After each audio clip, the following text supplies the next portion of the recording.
Dizem que o perigo mora na rua, que o mal vem de fora, trazido por estranhos com más intenções. Ensinamos nossos filhos a não falar com desconhecidos, a não aceitar carona, a não abrir a porta para quem não conhecemos. Mas e quando o perigo está sentado à mesa do jantar? Quando compartilha o seu sobrenome e as suas memórias? O verdadeiro horror não precisa arrombar a porta. Ele já tem as chaves. E quando percebemos isso, geralmente é tarde demais.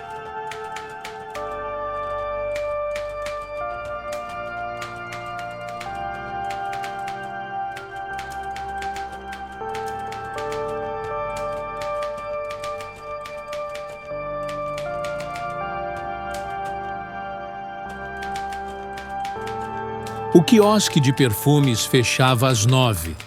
Marta guardava as caixas de estoque enquanto observava o movimento do shopping diminuir. Passos apressados, lojas baixando portas metálicas, a luz artificial refletindo no piso polido. Era segunda-feira, e segundas sempre eram mais tranquilas. Ao lado dela, a filha Clara organizava os frascos nas prateleiras. 23 anos, cabelo preso num coque frouxo, olhos fixos na tarefa. Não conversavam muito ultimamente. Marta não conseguia lembrar quando isso começou. Talvez 6 meses atrás, talvez 1 ano. O tempo embaralhava as coisas. Você vai jantar em casa hoje? Marta perguntou, quebrando o silêncio. Clara demorou para responder. Não sei. A Renata tá esperando. Renata. Sempre Renata. A namorada que Clara trouxera para casa 3 vezes, no máximo. Uma mulher mais velha, de olhar duro e sorriso raro. Marta tentara ser receptiva, mas havia algo naquela presença que a deixava desconfortável. Algo que não conseguia nomear. Seu pai comprou aquela carne que você gosta. Marta insistiu, tentando soar casual. E o Rafael tá em casa. Vocês quase não se veem mais. Clara fechou a última gaveta com mais força que o necessário. Tá bom, eu vou. Mas o tom não era de concordância. Era de resignação. Saíram juntas, lado a lado, mas separadas por um silêncio espesso. No estacionamento, Clara acenou e seguiu para o próprio carro. Marta ficou observando as luzes traseiras se afastarem. Aquela sensação estranha crescendo no peito, como se algo importante estivesse escorregando entre seus dedos. A casa estava iluminada quando Marta chegou. Jorge tinha voltado mais cedo, o carro dele já na garagem. Pela janela da sala, ela viu a silhueta do marido no sofá e a do filho Rafael passando pelo corredor. Dentro, o cheiro de café recém-feito a recebeu. Oi, meu amor. Jorge ergueu os olhos do celular. Demorou hoje. Movimento fraco. Clara ajudou a organizar o estoque. Ela vem jantar? Disse que sim. Jorge assentiu e voltou ao celular. 15 anos de casamento ensinavam quando não insistir em conversas. Marta deixou a bolsa no sofá e foi até a cozinha, onde Rafael revirava a geladeira. Tem fome já? Ela perguntou. O menino deu de ombros. 16 anos, ainda com aquele jeito desengonçado de adolescente que cresce rápido demais. Tinha o rosto do pai, mas os olhos dela, castanhos e atentos. Só queria um suco. Marta encostou no balcão, observando o filho. Queria perguntar sobre a escola, sobre os amigos, sobre a vida dele que parecia acontecer em outro lugar, longe dela. Mas havia uma parede invisível entre eles também, construída tijolo a tijolo, sem que ninguém percebesse. Sua irmã vai chegar logo. Vou fazer o jantar. Rafael pegou o suco e saiu sem responder. Marta ficou ali, sozinha na cozinha iluminada, ouvindo o barulho familiar da casa. A televisão ligada, passos no andar de cima, o zumbido do refrigerador, sons reconfortantes, sons de família. Então, por que sentia aquele aperto no peito? Clara chegou às 10h30. Marta ouviu o carro na entrada, a porta se abrindo, os passos conhecidos no corredor. A filha entrou na sala com o rosto fechado, cumprimentou o pai com um aceno rápido e foi direto para o quarto. Jorge olhou para Marta com aquela expressão que dizia: "Você viu?" Ela suspirou. Deixa ela. Deve estar cansada.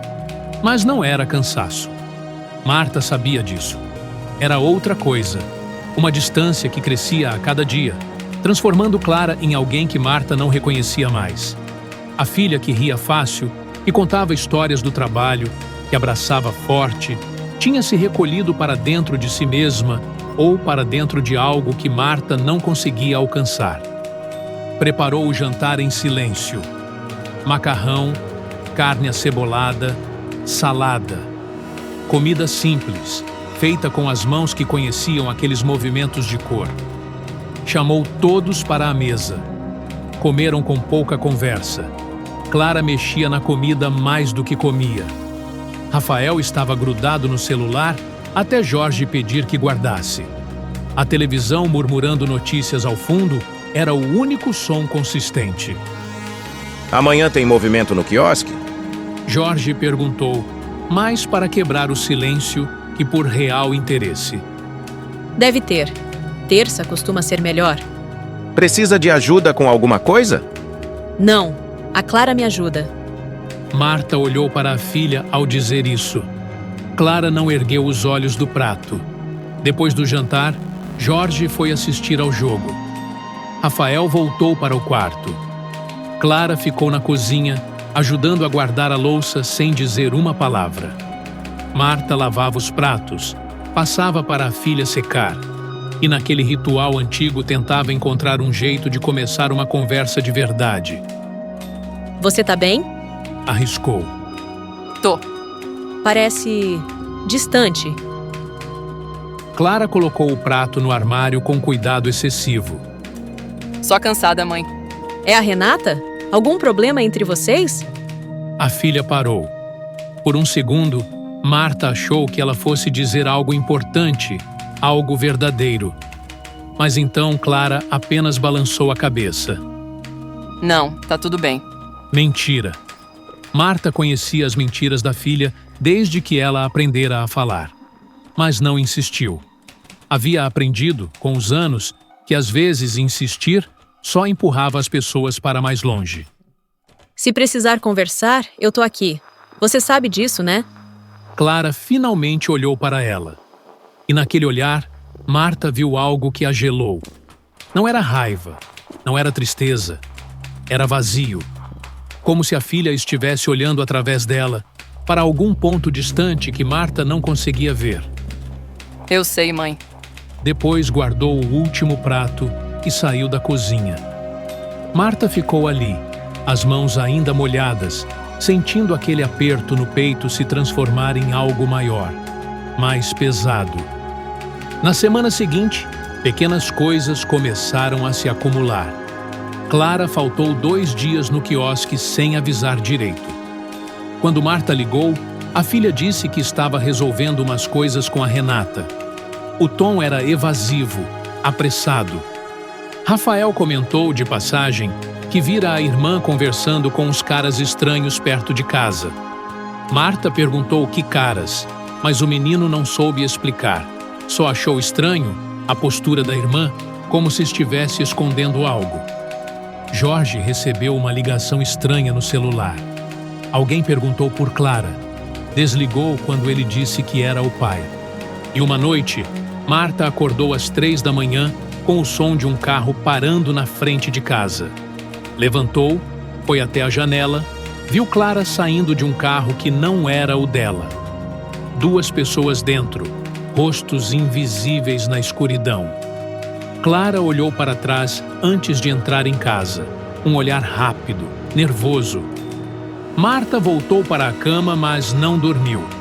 Ficou olhando o teto, aquele aperto no peito agora uma certeza. Algo estava errado. Muito errado. No café da manhã seguinte, tentou conversar com Jorge sobre isso. Você acha que a Clara tá envolvida em alguma coisa? Ele franziu a testa. Envolvida como? Não sei, só... Ela tá diferente. Muito diferente. Jorge suspirou, daquele jeito que significava que ele achava que ela estava exagerando. É fase, Marta. A Renata não é fácil, a gente sabe. Mas a Clara é adulta. Ela precisa viver a vida dela. Mas e se ela estiver em perigo? Perigo de quê? Marta não tinha resposta. Apenas aquela sensação, crescendo, se espalhando como mancha na água. Foi numa quinta-feira que tudo desmoronou. Marta fechou o quiosque mais cedo, dor de cabeça latejando. Jorge tinha ligado mais cedo dizendo que ia trabalhar até tarde. Rafael estava na casa de um amigo. A casa estaria vazia, uma raridade, quase um alívio. Mas quando abriu a porta, ouviu vozes. Parou no corredor, coração acelerando. A voz de Clara vinha da sala. E outras vozes, desconhecidas. Caminhou devagar, cada passo parecendo alto demais no silêncio da casa. Pela fresta da porta, viu. Clara estava sentada no sofá. Ao lado dela, uma mulher que Marta reconheceu como Renata. E mais 3 pessoas, 2 homens e outra mulher. Todos jovens, todos com aquela postura tensa de quem não deveria estar ali. Estavam olhando para um papel, desenhando algo, falando baixo. Marta não conseguiu ouvir tudo, apenas fragmentos. Tem que ser rápido. Quando eles estiverem dormindo, ninguém pode saber que foi a gente. E então Clara disse algo que fez o mundo de Marta parar. Minha mãe sempre dorme com a janela aberta. Vai ser fácil. O chão pareceu se abrir. Marta se apoiou na parede, tentando processar, tentando entender. Não podia ser o que parecia. Não podia. Mas era. Deus era. Ela recuou, silenciosa. Voltou para a cozinha com as pernas bambas. Pegou o celular com as mãos tremendo. Discou para Jorge 3 vezes antes de conseguir completar a ligação. Volta para casa. Sussurrou quando ele atendeu. Agora, por favor. O que aconteceu? Só volta. Por favor. Desligou antes que ele pudesse perguntar mais. Ficou ali, na cozinha que conhecia de cor, cercada pelos objetos familiares que de repente pareciam pertencer a outra vida. Sua filha, sua Clara, estava planejando... Não conseguia nem pensar a palavra. Ouviu as vozes se movendo, a porta da frente se abrindo, passos saindo, silêncio. E então, Clara apareceu na cozinha. Parou ao ver a mãe.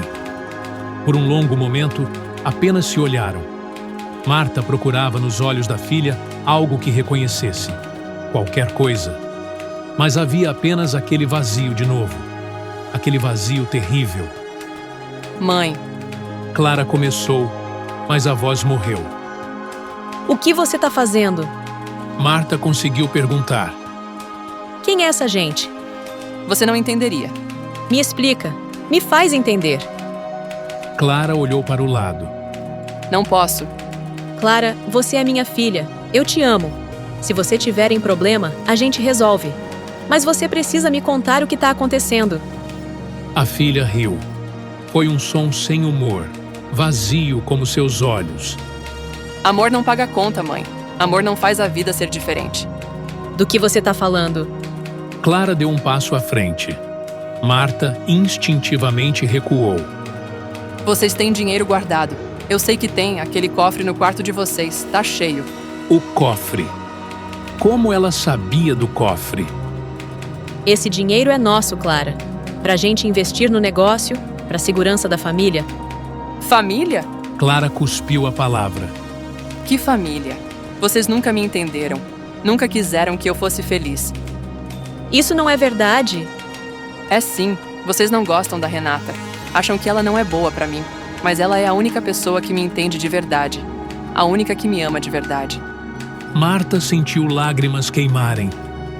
Eu te amo, Clara. Sempre te amei. Então me dá o dinheiro. Silêncio. Me dá o dinheiro e eu vou embora. Eu e a Renata. A gente some e vocês nunca mais precisam se preocupar comigo. Eu não vou te dar dinheiro pra você fugir com ela, Clara. Você não tá pensando direito. Essa mulher tá te manipulando. Não!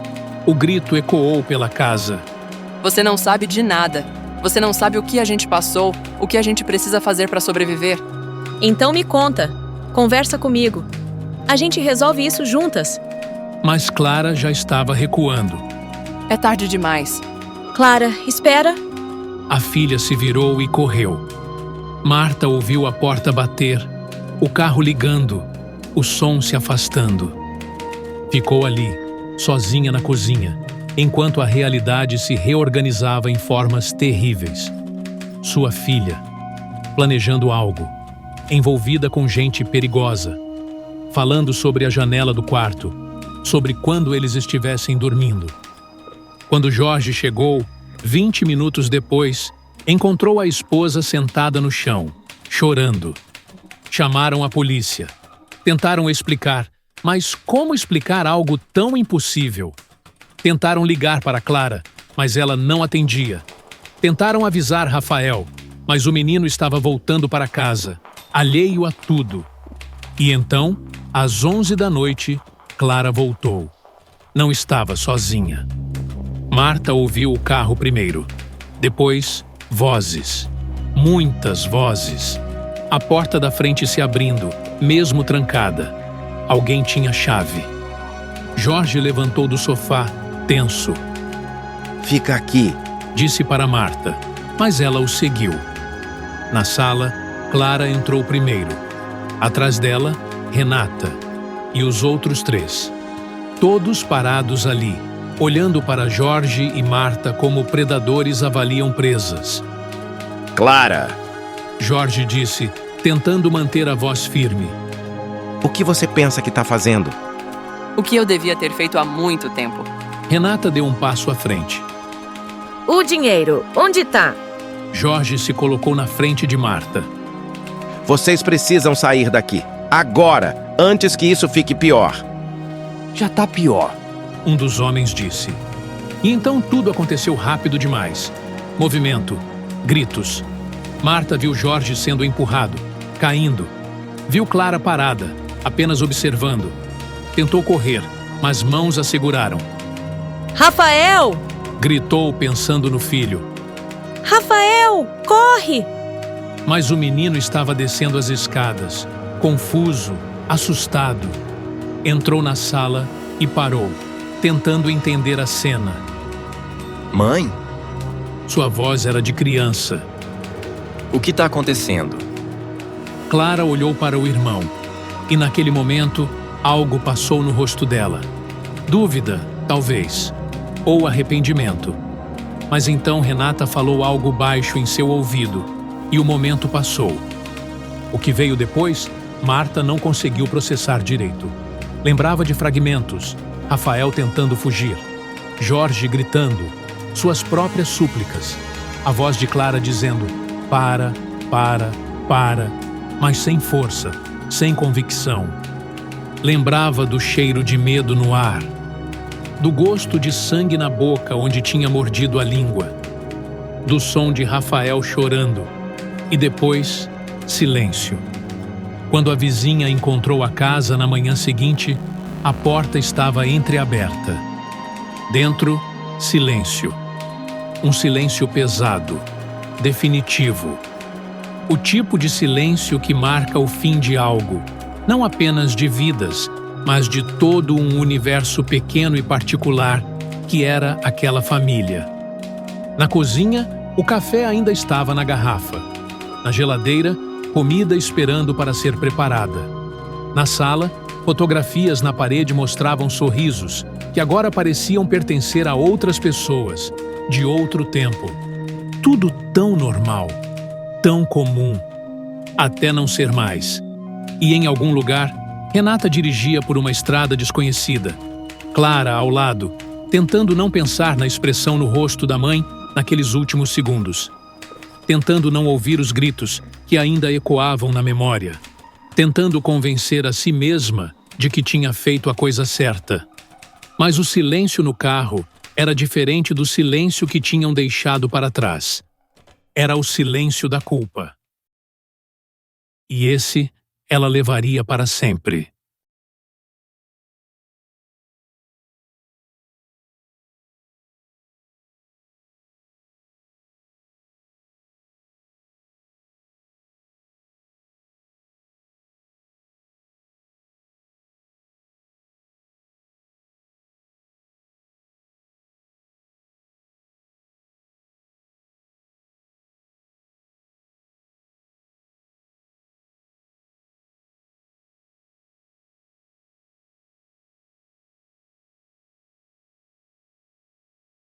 Esses arquivos existem, essas pessoas existiram, e o que aconteceu com elas continua acontecendo, de formas diferentes, em lugares diferentes. Se você quer que mais casos sejam trazidos à luz, deixa um like, se inscreve no canal. É assim que esse trabalho continua. E se você conhece algum caso real, documentado, algo que deveria ser contado, compartilha nos comentários. Eu analiso cada um, porque essas histórias precisam ser ouvidas. Não como entretenimento, mas como memória, como alerta. Até o próximo capítulo.